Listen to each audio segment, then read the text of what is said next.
Saints name Tyler Shough starting quarterback, initial reaction and future implications. New Orleans football looks like from a PJs. Love to see it. All right, ladies and gentlemen, this is the topic. All right, this is the topic of the week. Topic of the month, some would say. So let's go ahead and hear what Nicholas and the gang have to say. Initial reaction. It happened faster than we expected, but I always thought it was inevitable. Even when Agreed.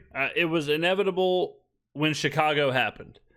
I think Rattler was playing good enough at that point to where if he could have got some help and they could have got some wins, namely Chicago, if they could have got some wins in those games, or even in some of the coin toss games, you know, like the Patriots game, the Chicago game, the Cardinals game, the 49ers game, like all those, at a certain point, it was like, all right, look, you got to get wins. You got to have something go your way. And then when it went the opposite way, when it got worse in Chicago and then got worse against Tampa, I mean, nothing you can do. When you got another option, there's nothing you can do. I mean, obviously, if Cam Ward has that stretch of games, then whatever, it is what it is. They're not going to do anything. Jackson Dart, same thing, whatever. Take your licks. But in Rattler's situation, he was walking such a fine line that he could not have the implosion. And he had it in Chicago and then doubled down on it against Tampa. And the pick six, I think, really sealed it to where it was like, all right, I mean, you know, now with the fumble, the pick six, like, even if it's not totally true optically, you know, it looks like you're costing us the game here. So it's time to go to Shough. But it happened a little bit sooner than I thought to just go full in. I understand both ways. I understand both sides of it, of why you'd start him here versus like going into the bye or something. At the end of the day, I don't think it really matters. But yeah, I mean, I would say it's a little shocking. When I first heard the news, I was a little surprised that it came down so quick. Spencer Rattler was playing so well, I just thought there was going to come a time where there was going to be a lull in the season, and the lull was going to be enough. I mean, you took this guy 40th. Like, we've made this comparison a bunch of times. I understand why there's more hype around Jackson Dart, and he's younger, and he was a hot prospect for longer. But these two teams, they took those two guys like 16 picks apart. If the Saints had traded up 10 spots, he would have been a first-round pick.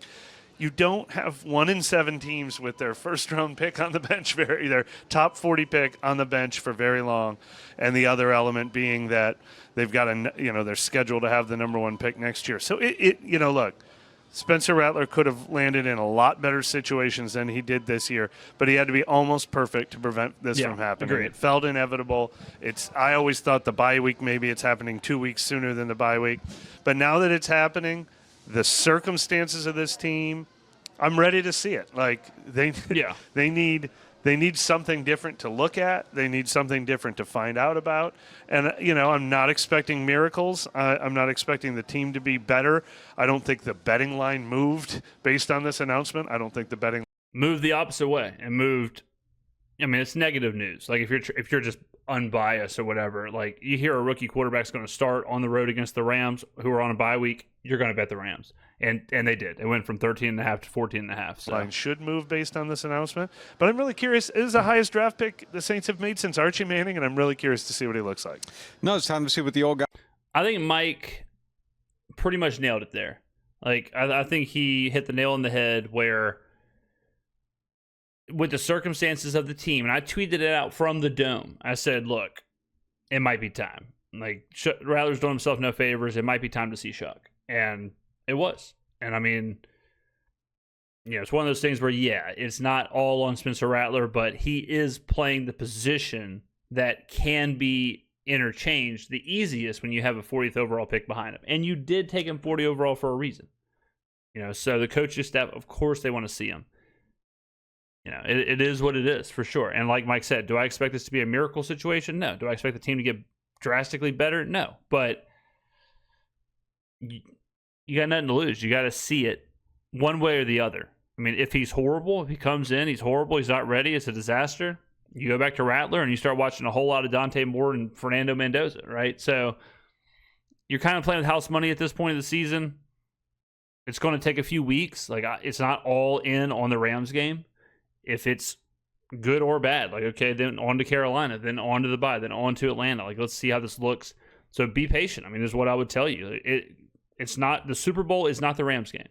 It's going to be, something to watch. I mean, it's a rookie quarterback for sure, or, highest drafted quarterback since Archie Manning and all that stuff. It's going to be interesting to see, sure. But this is a long process, and it's going to be for the rest of the season, more than likely, of a tryout. I can do. Put him in there. And Happy birthday, 26th, a couple weeks ago for him. Yeah. I mean, here's something, though. I mean, like, I understand why Jackson Dart's viewed different. He's 22. Like, He should be viewed different. He's 22. He's, a first-round pick. He should be viewed different. He plays different. His style is different. The whole thing is different. He's, it's apples and oranges, for sure. From Tyler Shough. This guy's 26. Older or younger, Jordan Love or Tyler Shough? Jordan Love's been around for like 6 years. You're going to shock me with this one. No, this would be Jordan Love's. What did he do? He sat 2 years with Rodgers, and this is his third year. Yeah, so I'll say Jordan Love's younger. Younger. I'm saying Jordan Love is older. Trevor Lawrence. Trevor Lawrence was in Shough's recruiting class. So I'll say because of like a medical red shirt, I'll say Shough is like a year older. I would have also guessed he's older. Trevor Lawrence is older. Shough's older than him. I know that. Jordan Love is older than Shough. Jordan Love is 26. He's a couple months younger. Yeah. I believe. Yeah. Bo Nix. Bo Nix is. I think he was the year after Shough, so I would say he's a year younger as well. He's right there, but I think he's a year younger. Bo Nix is younger. Is he older? He's younger by. Okay. He's Shough's older than him by a year. Okay. I mean, do I have their birthdays on my desk? You'll never know, but I'm 100% on the QBH question. Yeah, I mean, but he's an old guy. He's an old guy. He's barely younger than Justin Herbert. You know what I mean? So like, I get why the perception isn't quite the same. Yeah. No, I get it. But it's like I've said this all along. The Saints could have traded up. We were on alert. Will they trade up? The Giants traded up. They felt like they had to trade up. I thought the Saints might too. If the Saints had taken him 30th instead of 40th, there would have just been like this "what's taking so long" narrative. But because he probably would have started. You trade up, you get a first-round pick, unless he just flat out wasn't ready. But he probably would have started. he was a second-round pick, Yeah. it was like maybe he'll play this year, maybe he won't. But the point is, they made a big investment in this guy. Yeah, I mean, like the thing. I'm just to put I want to talk about what he means and not like that. But I understand that, like in 5 years, Jackson Dart, you feel like is entering his prime years to be a prime NFL quarterback. In 5 years, you feel like Tyler Shough's probably like at the backside, and he should be at his prime right now. I mean, let's go all the way back to draft night. All right, I was at on the second round. I was at Gianna eating dinner, celebrating. That we had, what was it, like 20,000? It was like 20,000 was a number or something like that on our draft content for the day one. I mean, it was very successful. I think we had like, whatever it was, like 6,000, 7,000 people watching the first round. Whatever it was. So I was celebrating, limoncello it out of my mind. Everyone remembers, okay? And the Shough news came in and did a video, did plenty of videos. But in those videos, I said, the thing that I don't get is that, to me, it's like the meme of like, we've got, ice cream at home or whatever. I felt like we already had a version of Tyler Shough at the time, because Rattler had a very similar college trajectory. And Rattler was just basically, I mean, he was a year off, but it was pretty much the exact same player. Kind of an older rookie who's been through a lot in college, who's got some raw talent, whatever. And at the time, I was saying you could be in a situation where you just have two of the same thing. And I would have rather drafted someone like Will Johnson, who impact position, he's there, he slid a little bit, like, okay, take him, right? I was even talking about receivers at the time. Some of those receivers had already gone, so I was like, okay, whatever. And I'm not saying that I was right, but it does feel a lot like the same. It feels a lot like, and I think that's why maybe the hype isn't where like Jackson Dart's hype is or whatever, like what like Mike's talking about, is that I don't know how much things are going to change in the short term. And because of the age and all that stuff, it's hard to say this is the future. Like, the future has to be now when you're a 26-year-old rookie. You know? So it's a unique rookie quarterback situation. And that's not to poo-poo the Shough thing or any of that. It's just, it's a different thing than a lot of other rookie quarterbacks. So that's why I think, like Mike's saying, like, why is Jackson Dart viewed differently? He was only taking 16 picks ahead, and it doesn't take much to see like the differences. I think that's why it's perceived different. But I'm excited to see what he can do. I liked a lot of the stuff he did in college. As we've said a million times, like, guys that you aren't pressed to take in the top 10 usually don't make it. Guys that you take in the top 10 usually don't make it. Yeah. Guys that you take in the second round, it's like 3 out of the last 10 have become decent players in the NFL. Derek Carr was one of them. They don't typically make it, so the odds are significantly against this guy. But you bet on traits. There's a couple traits here to like, and there's some stuff not to like. And I think we kind of saw all of that. We saw a microcosm of that in the second half of the last game. I think we saw the easy arm strength down the field, the aggressiveness. It felt like it opened up. It felt like, oh, okay, you might be able to convert a 3rd and 8 now, finally, with this guy in the game, because he's going to attack and he's going to get you there. I feel like Rattler didn't do those things necessarily. So, like, there's more air in the balloon, but you also saw, like, a couple panic plays. And there was, and, you know, like, he took a shot to, I think it was Shaheed, and missed him. Those are the ones he's going to have to hit. Because if that's the whole thing where you're pushing it down the field, you got this easy arm, whatever, you got to hit them. Got to hit them. If we're going to take the chances, if that's how this team's going to play, got to have them, for sure. What Nick might be talking about here, a play I've talked about, was a blitz was coming in. It was picked up late. Shough bailed, ran for like 3 yards and slid. And those are the ones where it's like he's going to have to sit in. He's going to have to trust that it's picked up, sit in that pocket. He could get hit and make a throw. And, you know, he got thrown into the fire or whatever, but those are the things we're going to have to watch for. If he can do those two things, if he can trust that protection and trust that they're going to pick up the blitz and not panic and not bail, the 4th down was a disaster, but I missed 4th down. It is what it is. But if he can do that and he can hit on those deep throws, he could be cooking with Crisco. Those are the things that I think are the issues with him. So we'll just see over time what the weight of both things are and see which way they're going and how they go. And to your point, it happened insanely fast. Like, after that New England game, I was like, oh, my God, he's never going to open a door. And it was like a sense of, like, panic of, like, they're never going to be able to look at the other guy. I'm texting you. I'm like, I don't know what's going to happen here. Like, he gave it his best shot, and it's like, I don't know where it goes from here. I don't know if it's ever going to get to the level they want, but it's going to be too good to take him out. What happens if they don't look at him and you're like, yo, shut the hell up. You're way too worked up. I calmed down a little bit from That's there. my role sometimes for New Orleans. Can I put that on my card? Talking. But it's funny. It's crazy, man. The NFL, like the business that is just the dog-eat-dog world. But it really was a situation where, like in the New England game, where Rattler is playing at such a good level that it's like, damn, man, I mean, there has to be a significant drop-off for him not to play. And then you see 6 quarters of some of the worst football you've ever seen. See you later. Like, that's how quick it was. That's how dog-eat-dog the NFL is. I mean, it really, really is like that sometimes. And it was like that with Rattler, where no doubt about it, there was a couple of games there where you're looking at it and you're like, man, I mean, they can't take this guy out. And then the Road Warriors, hawk and animal of Dennis Allen and Todd Bowles ended it.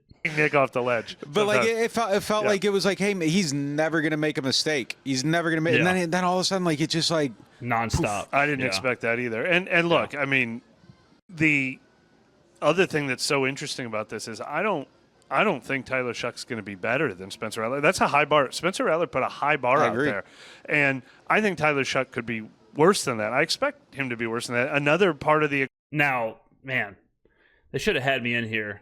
Because this is exactly what I said, was that, and I'm not sure what order these videos will go out, but, we did the Reddit where we reacted to the Reddit conversation. And a lot of people on the Saints subreddit were saying, like, well, at least it'll be a little bit better than Rattler or whatever. Like, they just fully are on board and expect for it to be better.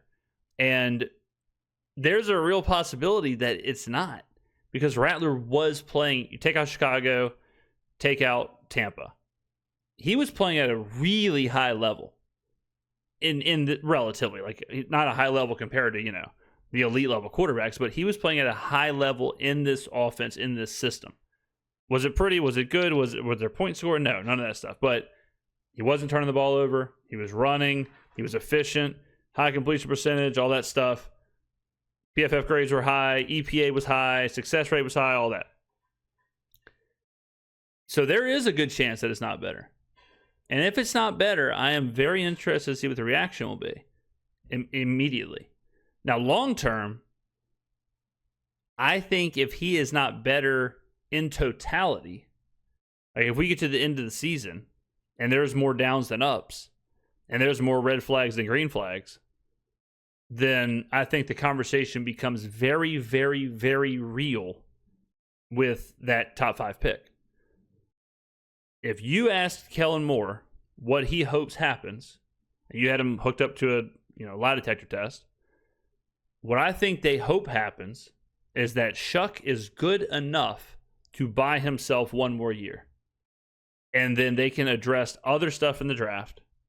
They can go somewhere else with the top 5 pick. They can go somewhere else in the second round. They can start stacking talent.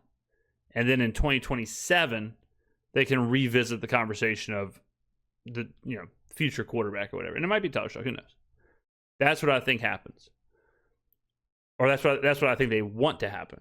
What they do not want to happen, the worst case scenario, is Shough is the same or worse than Rattler, and they've got no quarterback of the future.